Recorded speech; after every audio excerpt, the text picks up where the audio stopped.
It is with great joy that I celebrate these 5 years of my service as a priest. 5 years that can be traced back when I was 9. My first experience of this beautiful liturgy with the altar servers around this priest that I had hardly known.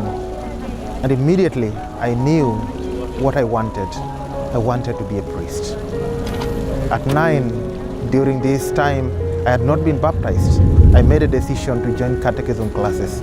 And at the end of that year, 1994, on the 28th of December, I was baptized. My grandmother was excited. She gave me the first rosary, and the journey moved. I became an altar boy. Immediately, I went for my confirmation. And as time went by, I always reminded my father of this great feeling. He urged me to join the minor seminary, which was one of the steps that led me to the path I sought. At St. John's Minor Seminary, Rakwaro, this feeling grew. The experience of prayer and the study nurtured this vocation within me. I finished my Form 4 in the year 2002 and spent 1 year of discernment. Thereafter, I joined St. Mary's Molo Seminary for the propedeutic, for the spiritual year. I joined St. Thomas Aquinas Seminary in the year 2005, where I did my philosophy and my theology. We finished in the year 2012, and straight I knew that this feeling had not gone. I had that great longing to become a priest.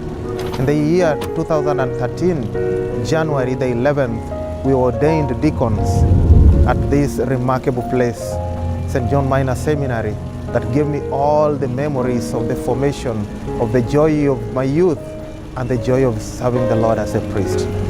Today, as I mark the 5 years in Rome, taking my studies in social institutional communication for the service of the church, I wish to urge young people that great feeling that you have as a youth, the joy to serve the Lord, if you have that constant focus, then it will not go away.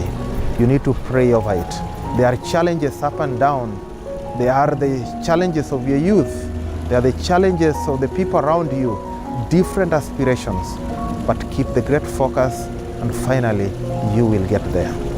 The challenge of priesthood, I can say for these 5 years, is the difficulty of balancing between youth and your call to minister as an elder among the people. Because in my Luo language, they call a priest Jaduong, and there you are, a priest of 29 years old, ordained, and you have to balance the youthfulness and your duty to serve the Lord.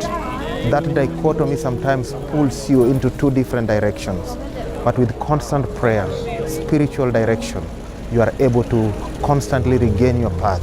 You are able to constantly find yourself, and you are able to constantly remind yourself what you so wish to be, and most importantly, to ask the Lord to support you in this wonderful journey.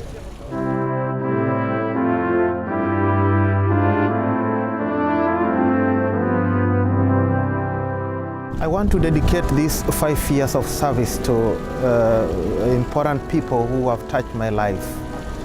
I dedicate this to my late mother, Lynette, in whose hands we learn to know, to respect one another, to love my brothers and sisters and my neighbors.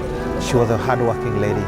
I dedicate these 5 years to my father, Dalmas Otieno, who was so handy in my vocation because he's the one who constantly held my hand, taking me for mass. I want to thank my grandmother, most importantly, Masliana Chola, who gave me the first rosary, who gave me that plate when we were going for our catechism and to sleep there for something to eat. She was very instrumental in my faith. I want to thank my brothers, the 6 of them. I want to thank, again, most importantly, Bishop Philip Agnolo, who ordained me and who gave me a chance to serve the Lord in the Catholic Diocese of Homa Bay. I thank the priest fraternity, among whom we have grown constantly to know our duty and call to serve the Lord among the people of God. I thank the entire Christians of the Catholic Diocese of Homa Bay, because as a community we have grown together. I thank the Pontifical University of the Santa Croce for their constant desire and this project of ongoing formation of the priests, which has also nurtured me to constantly focus on my mission and vocation as a priest.